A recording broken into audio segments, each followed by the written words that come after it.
कामयाब एक दिन, मन में है विश्वास, पूरा है विश्वास, मैं होऊंगा कामयाब एक दिन। कर टीचर सब्जेक्ट को इंटरेस्टिंग बनाता है, सब्जेक्ट इंटरेस्टिंग नहीं होता। यार किसको पसंद है मैथ्स पढ़ना, किसको पसंद है हैप्पी टीचर्स डे। आज टीचर्स डे है तुम। So today I am here with Shailesh sir. I want to interact with him and let's see how it goes. तो सर सबसे इम्पोर्टेंटली आपने मैथ सब्जेक्ट चूज़ किया है। सो नॉर्मली देखते हैं कि बच्चों का मैथ सब्जेक्ट सबसे अनफेवरेट होता है। मतलब बहुत लोगों को वो पसंद ही नहीं आता। सो आपने उसे इंटरेस्टिंग बनाया बच्चों के लिए। हम क्लास में देखते हैं कि आप जोक्स क्रिएट करते हैं या फिर माहौल ऐसा क्रिएट करते हैं कि वो इवेंचुअली वो इंजॉयबल हो जाता है, इंटरेस्टिंग हो जाता है मैथ सब्जेक्ट। लेकिन जब आप स्टूडेंट थे, आपके लिए भी एक मैथ्स से कहीं ना कहीं अनफेवरेट सब्जेक्ट रहा होगा, तो आपने उसे किस तरह से टैकल किया? बेसिकली यार सब्जेक्ट ना कोई हार्ड या डिफिकल्ट नहीं होता। नॉर्मली सब्जेक्ट की जो फेवरिज्म है वो डिपेंडिंग अपॉन टीचर होती है। आई बीन फॉर्चुनेट कि मेरे जितने भी मैथ्स के टीचर रहे लाइफ में, सबके सब एक से बढ़कर एक थे, क्योंकि टीचर सब्जेक्ट को इंटरेस्टिंग बनाता है, सब्जेक्ट इंटरेस्टिंग नहीं होता। यार किसको पसंद है मैथ्स पढ़ना, किसको पसंद है फिजिक्स, केमिस्ट्री, या फिर अगर स्कूल में जाए हम लोग तो किसको अच्छा लगता है हिस्ट्री पढ़ना, ज्योग्राफी पढ़ना। यार मैं तो बोला पढ़ना ही बोरिंग है, लेकिन टीचर का काम ही वो होता है कि अनइंटरेस्टिंग चीज़ों को इंटरेस्टिंग बनाना। तो एज सच मेरे लाइफ में ऐसा कोई कभी टाइम तो था नहीं ऐसा कि maths is a boring subject, because मेरे टीचर इतने अच्छे मिले मेरे को लाइफ में स्कूल टाइम से लेकिन अब तक, जो बहुत एक से बढ़कर एक थे। तो आई से कि सब्जेक्ट बोरिंग नहीं होता, शायद टीचर का पर्सपेक्टिव उसको तुम्हें बोरिंग बना सकता है, इतना ही मैं बोलूँगा। लेकिन maths was my favourite subject. Sir आप देखते हैं हमारे क्लास में भी इतने सारे बच्चे, लार्ज अमाउंट्स ऑफ स्टूडेंट्स आपके पास हर साल इन्वॉल्व करते हैं, जो आपसे मैथ्स पढ़ने के लिए आते हैं। हर एक के प्रॉब्लम्स अलग अलग होती है, हर एक की लाइफ अलग होती है।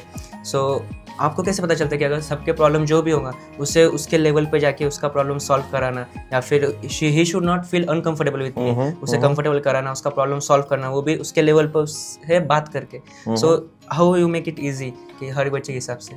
यार बेसिकली ना I am strong believer of this कि this generation needs a teacher from this generation. Because ये है कि तुम्हारे प्रॉब्लम, जो हम लोग जब स्कूल्स में थे या हम लोग प्रिपरेशंस में थे, उस time social media, internet, mobiles, ये सब चीज़ें नहीं थी। अब ये डिस्ट्रैक्शन लेके बच्चा क्लास आ रहा है, और अगर सपोज तुम घर से निकल रहे हो और तुम्हारे घर के अंदर, घर से निकलते ही रोड पे कोई प्रॉब्लम्स है, अगर वो प्रॉब्लम ही तुम दूर नहीं कर रहे हो, तुम डेस्टिनेशन तक, कोचिंग तक कैसे पहुंचोगे?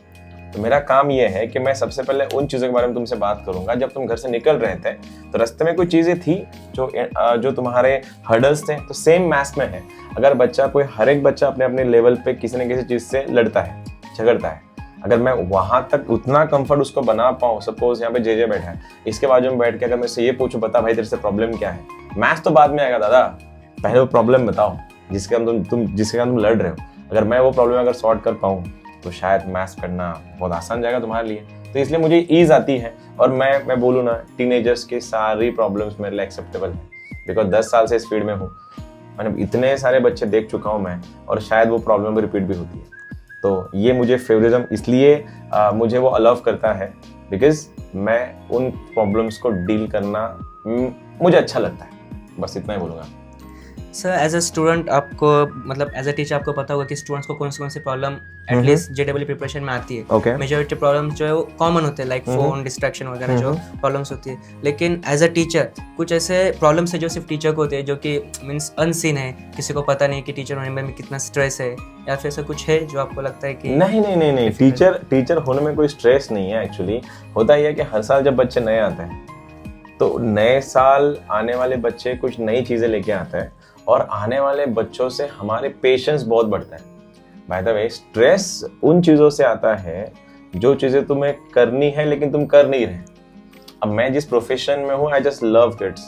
मुझे बच्चों के साथ रहना, उनसे बात करना, इंटरेक्शन करना, ये मेरे को अच्छा लगता है। और जो चीज़ें मुझे अच्छी लगती है, अगर मैं वही कर रहा हूँ, तो आई डोंट थिंक मुझे कुछ स्ट्रेस आएगा उससे।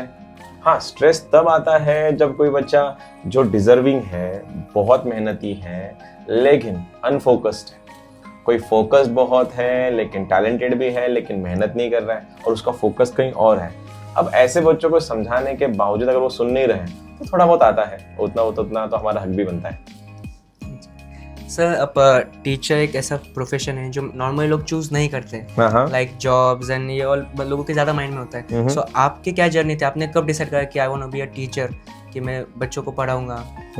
आपने कब वो डिसाइड करा? एक्चुअली मेरे अंदर का टीचर मेरे टीचर ने तराशा था।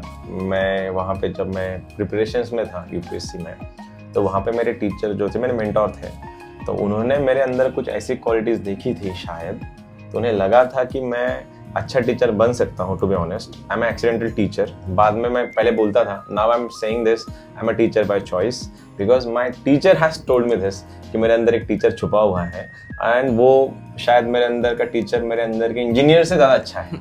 तो इसलिए आई विल से कि आई am a teacher by choice now with the grace of my Guru, my teacher. Sir like बच्चों के आप जब चैप्टर सिखाते हैं उसके बाद जब रिवीजन होता है या फिर जब सेकेंडरी रिवीजन होता है, तब क्वांटिटी बच्चों की कम हो जाती है, मतलब बच्चे एब्सेंट होना शुरू कर देते हैं, like they started feeling bore about that chapter. So आप वो सेम चैप्टर सेम सिलेबस आप हर साल बच्चों को सिखाते हो अलग अलग वे में, इंटरेस्टिंग वे में, कि बच्चों को ज़्यादा समझ में आए। सो आप किस तरीके से करते हो? डोंट यू फील लाइक कि हर साल यही मुझे रिपीट करना है अलग अलग वे में, इंटरेस्टिंग और इस इंटरेस्टिंग बनाना है, बच्चों को अच्छे से समझना चाहिए, तो आप उसे किस तरीके से हैंडल करते हैं? नॉर्मली होता है कि हमारे सामने जो हम जो बच्चे पढ़ाते हैं ना, बाय द वे हम लोग ऑनलाइन वाले नहीं है, हम लोग ऑफलाइन हार्डकोर ऑफलाइन वाला है। हमें सामने ना कोई बैठा हुआ चाहिए होता है। जब सब्जेक्ट अगर वही है, कॉन्सेप्ट अगर वही है, लेकिन सामने वाले बच्चे तो अलग है ना।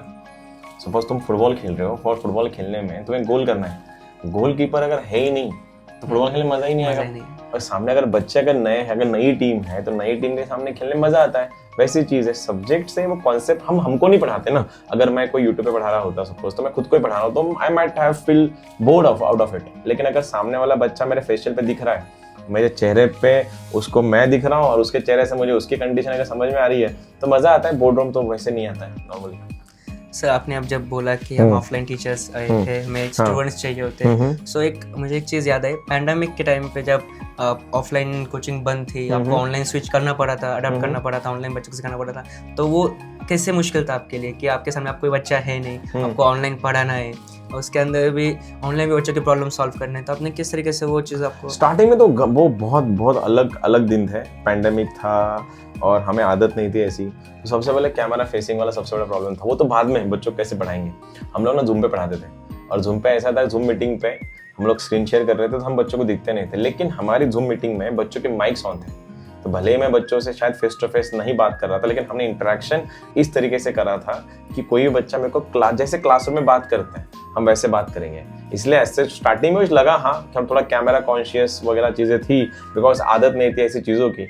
लेकिन somehow over the period of time वो सब नहीं ठीक हो गया, बिकॉज अच्छा खासा 2-3 साल चला ना वो, तो इतना कुछ फर्क नहीं पड़ा बाद में। बस हाँ, स्टार्टिंग में कैमरा कैसे फेस करते हैं, खुद को कैसे पढ़ाते हैं, ये चीज़ें ज़्यादा फेस हुए, और हमको ज़्यादा इसलिए तकलीफ नहीं हुई बिकॉज हमने रिकॉर्डिंग नहीं की थी उस टाइम, हम बस बच्चों को लाइव क्लास में पढ़ा रहे थे, तो ऐसा कुछ फर्क नहीं आया।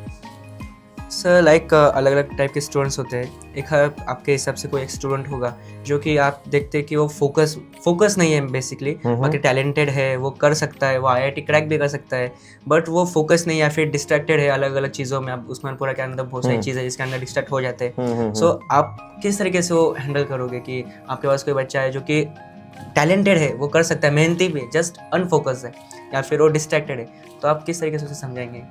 मुझे ना पहली चीज़ तो वो मैं उसको कोरिलेट करूँगा डॉक्टर और पेशेंट से। अगर पेशेंट को जब तक खुद को नहीं लगता वो बीमार है, तब तक वो डॉक्टर के पास जाएगा नहीं। अगर जैसे तुम बोल रहे हो कि कोई स्टूडेंट अगर ऑलरेडी अनफोकस्ड है, जब तक उसको इस बात का रियलाइजेशन हो जाएगा कि मैं अनफोकस्ड हूँ, तब तक वो मेरे पास नहीं आएगा। और अगर तुम्हें रियलाइजेशन हो गया है कि मैं अनफोकस्ड हूँ, मेरे बोलने से तुम्हारा फोकस तो हटने वाला है नहीं। बिकॉज अगर तुम्हारा अनफोकस्ड, अगर इन कॉन्टेक्स्ट ऑफ व्हाट, अगर तुम्हारा स्टडीज से फोकस हटके कहीं और चला गया है, तो वो चीज़ तो इंटरेस्टिंग होगी ना स्टडीज से। जब तक तुम्हें रियलाइज हो जाएगा कि मेरे लिए स्टडी ज़्यादा इंपॉर्टेंट है, तब तक तुम मेरे पास नहीं आओगे। और फिर ये डिपेंड करता है पर्सन टू पर्सन। किसी के डिस्ट्रैक्शंस बहुत सारे, जैसे हम लोग ये यूट्यूब पे बहुत चीज़ों के ऊपर हम बात भी कर रहे हैं। कोई इमोशनल डिस्ट्रैक्टेड है, कोई फाइनेंशियल डिस्ट्रैक्टेड है, कोई किसी और चीज़ में डिस्ट्रैक्टेड है। जब बच्चा सामने आता है तो वो पर्सन टू पर्सन हम लोग उसको डील करते हैं।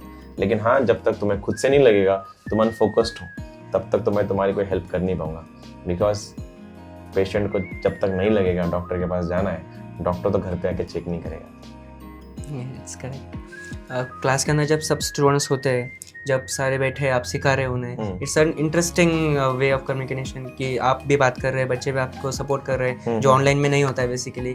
तो अगर क्या आप सोचते हैं कि फ्यूचर में जब मैक्सिमम चीज़ें ऑनलाइन हो जाएगी, ऑफलाइन कोचिंग बहुत हद तक रिड्यूस हो जाएगी कि आप large number of student capture कर सकते हैं, ऑडियंस बहुत अच्छी मिलेगी आपको ऑनलाइन, तो आपको क्या लगता है कि फ्यूचर के अंदर क्या होगा, मतलब किस तरीके से ऑफलाइन टीचर्स अपने आप को अडॉप्ट करेंगे? नहीं देखो यार, देखो मुझे लगता है कि फ्यूचर में ऑनलाइन ऑफलाइन ऐसा नहीं होगा, हर चीज़ हाइब्रिड हो जाएगी अभी, कि तुम्हें कुछ ऑनलाइन भी करना पड़ेगा, तुम्हें कुछ ऑफलाइन भी करना पड़ेगा, because no matter how the technology will be evolving, teacher और स्टूडेंट का बॉन्ड, उनके इंटरेक्शन को किसी भी चीज़ से कोई भी उसको रिप्लेस नहीं कर पाएगा।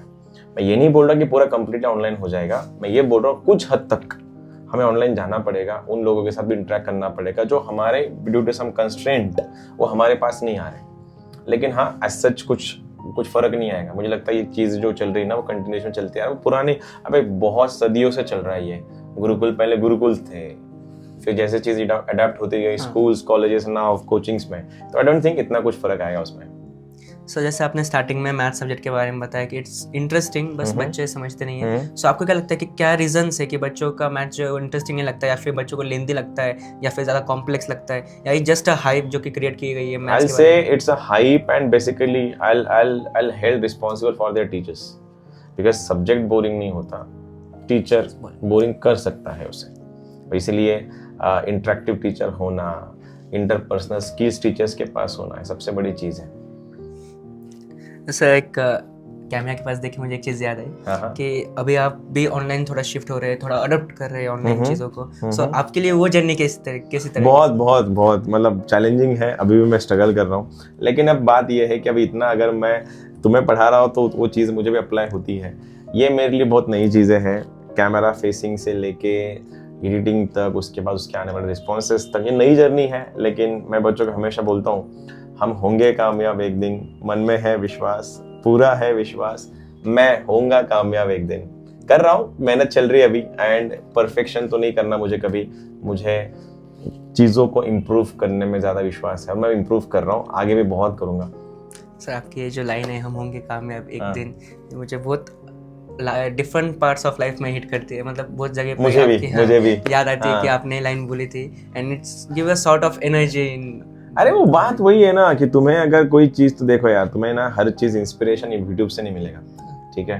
तुम्हें हर चीज़ यूट्यूब से या फिर किसी बुक से नहीं मिलेगी, तुम्हें तुम्हारे आसपास ऐसे कुछ पौधे लगाने पड़ेंगे मोटिवेशन से, जिससे तुम्हें इंस्पिरेशन मिले। तो मेरे लिए दो चीज़ें हैं, हम होंगे कामयाब एक दिन, एक बहुत सही लाइन है, और दूसरा, इतनी शक्ति हमें देना दाता, मन का विश्वास कमज़ोर होना। ये बहुत पावरफुल लाइन है, जो मैं इसको अब मुझे उनके मीनिंग समझ में आता है और मैं मीनिंग बच्चों को समझाता हूँ।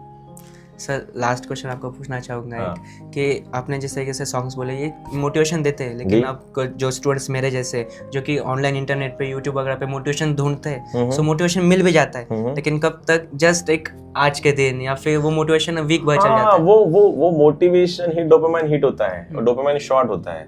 ये वीडियो देख लिया, अंदर से इंस्पायर फील करने लग गया, लेकिन वो क्या है ना, ऐसा हो जाता है, जितना जल्दी जाएगा उतना नीचे उतरेगा वो। तो आपको लगता है कि मींस बच्चे क्यों इतने डिस्ट्रैक्टेड है, क्यों इतने ऑनलाइन, जो समझ नहीं पा रहे कि भाई उसका टाइम वेस्ट हो रहा है उस चीज़ों पे? हाँ, नहीं डिस्ट्रैक्टेड नहीं है। मैं ना ये हमेशा क्लासरूम में बोलता हूँ, यू नो दिस, कि distractions are the attractions in disguise. मतलब तुम्हें लगता है कि वो डिस्ट्रैक्शन है, लेकिन एक्चुअल वो अट्रैक्शन है। यार तुम सोचो ना, तुम्हें 8 घंटे मैथ्स पढ़ना है, फिजिक्स पढ़ना है, केमिस्ट्री पढ़ना है, उससे मिलेगा क्या? तो नॉलेज मिलेगा। यहाँ पे नॉलेज किसको चाहिए? यहाँ पे सबको एंटरटेनमेंट चाहिए, सबको यहाँ पे वो चीज़ें चाहिए। यार कोई गाना सुनाओ मेरे को, कोई वीडियो सुनाओ, दिखाओ मुझे जो मज़ा देगा मुझे, तो वो लोग तो उसके तरफ भागेंगे ना।